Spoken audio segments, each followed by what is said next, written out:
Topping today's news, the country suffers its fourth traffic fatality only 6 days into the new year. The opposition weighs in on the new traffic laws and auto insurance, a public forum tonight on the death penalty and what is the worst of the worst, and the Governor General, Prime Minister Davis, say farewell to former U.S. President Jimmy Carter.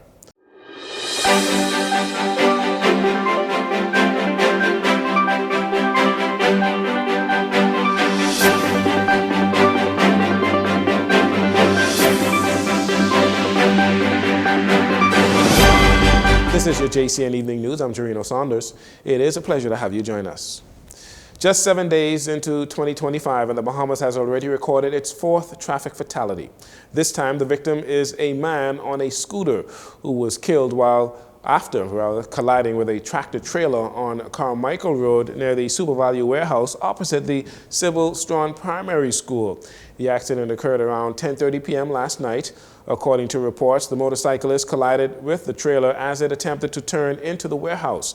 Police say other motorcyclists who were with the victim transported the badly injured rider to the Carmichael Road police station, where emergency medical services personnel examined him but found no signs of life.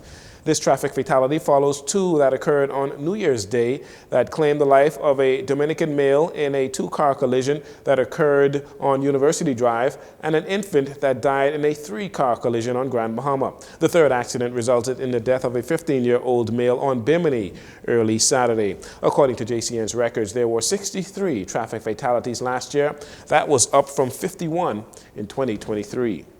As of January 1st, the new Road Traffic Act took effect, allowing for the enforcement of a number of new traffic laws. The act came in response to road traffic officials calling for strict guidelines to ensure road safety in light of the high number of traffic accidents and fatalities in recent years. According to this new law, drivers are required to have at least a 6-month insurance policy to be able to license your vehicle. This is an attempt to reduce the number of unlicensed vehicles on the road. The new law also enables officers to seize uninsured and unlicensed vehicles, which will then require approval by the Commissioner of Police and a $300 fee to be released. Additionally, the new law gives the Commissioner of Police the authority to sell vehicles that have been impounded for over a year to cover related costs. Opposition leader Michael Pintard has described the government's approach to the issue of transport as punitive, saying harsh laws can result in more offenders. According to Mr. Pintard, the FNM is calling on the government to revisit these laws and implement a sliding scale licensing system, flexible payment options, temporary amnesty programs, improved public awareness, and proportional penalties and appeals.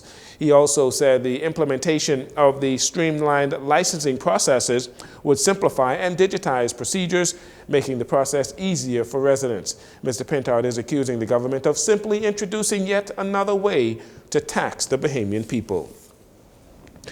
There have been calls for capital punishment by Bahamians who believe that it will curb the high number of murders in the country.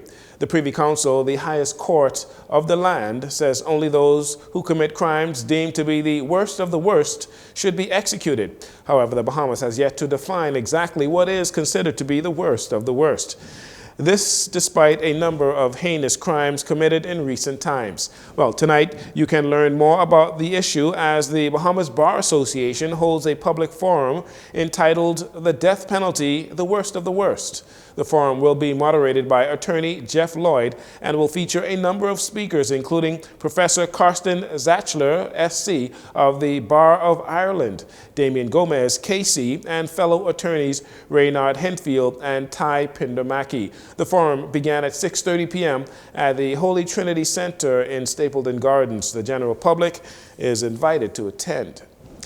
PLP Chairman Fred Mitchell chastised the leader of the official opposition, Michael Pintard, for his comments in regards to the appointment of Anthony Kopp's role as Deputy Commissioner of Police. Mr. Pintard said publicly that the opposition does not support the appointment of Roll because they believe it will undermine the message of anti-corruption in the force delivered by the new Commissioner of Police, Shanta Knowles, who is also the JCN Person of the Year. On Monday, Mitchell, who is also the Minister of Foreign Affairs, made it clear that the appointment of Roll has been fully endorsed and that Mr. Pintard's comments can be viewed as character assassination. Normally, the appointment of a Deputy Commissioner of Police does not invite public commentary. The last time I recall any controversy at all was when the late leader of the opposition, Norman Solomon, objected to the appointment of a Deputy Commissioner of Police because he said that the man roughed him up during a demonstration on Bay Street. But even that objection under Lyndon Pinling did not invite the scurrilous invective that came from today's leader of the opposition, Michael Pintard, about Cops Row. But from a political party's point of view, we would like to make it pellucidly clear that Mr. Roll's appointment has the total support of the party. Mr. Pintard's statements about Mr. Roll coming from anyone else other than a senior political figure like him would almost certainly be libelous because the comments are not only false but seemed calculated to injure Mr. Roll as a policeman in his profession and was deliberately calculated, it seems, to lower him in the esteem with which he is held in the eyes of right-thinking members of society.